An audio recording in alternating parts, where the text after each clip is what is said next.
Hey, my name is Matthew Aasen, and today we're going to be setting up a pair of KRK V4 S4 studio monitors in my home studio.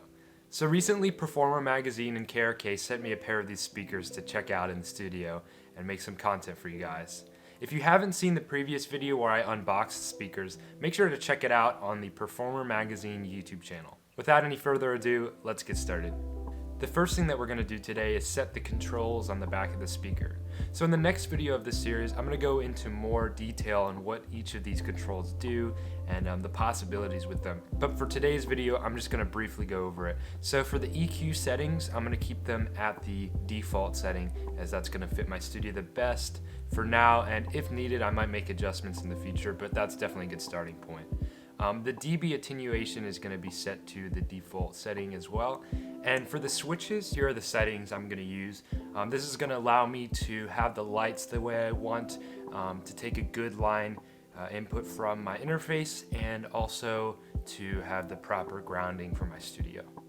So the next thing we're going to do with the speakers is set them up on these nice foam absorption pads, and this is going to do a few things for us. First of all, it's going to help raise the speaker to an ideal level where the tweeter is closer to our ear, and the tweeter is like the little speaker on top of the enclosure. And for most speakers, having these absorption foam pads will help decouple your speakers from the desk. But in our case with the S4 V4s, they already have foam pads on the bottom built in, which really makes the foam absorption pads useless, so mainly we're just using them to raise the height of the speakers.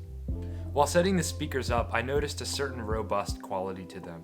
The speakers are very dense, they have a lot of mass, and they're going to last a long time. Okay, next we need to set up the angle of the speakers, and to do that I generally like to put my chair in the listening position as a reference, and our goal is to make an equilateral triangle between the two speakers and slightly behind the listening position. So what we're going to do is set up the speakers at a 60-degree angle, as an equilateral triangle is, or I guess 30 degrees to the inside, and start moving them around until a perfect equilateral triangle forms with slightly behind where I put the chair. So I'm going to be using this ruler to help me get a pretty close to equal distance between the two speakers and each speaker with the slightly behind the listening position, as I said before, and that's just going to help me form a perfect equilateral triangle.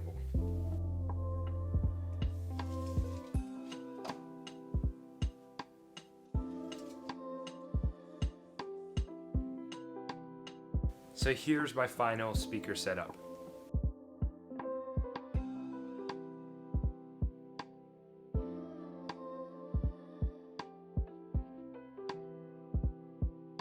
So I'm going to do a quick listening test on a song that I'm familiar with, which is my new single called Giving Up On You, because I think that's a good way to get a fair representation of the sound of the speakers, as I know it so well.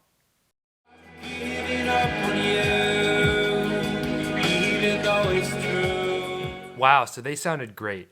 There was a super clear and full sound coming from the speakers as I was playing my song, and generally you'd expect these characteristics from speakers of a larger form factor, but these KRKs, they truly delivered on these characteristics, and it blew me away. So the setup today was super easy, and I'm really excited to get to work with the speakers. I'm going to be using them in a few different applications such as producing, recording, and mixing, and I'll be making some more content. So stay tuned on the Performer Magazine YouTube channel, subscribe, and next week I'll be back with another video on these awesome KRK S4 V4 monitors. See you soon. Bye.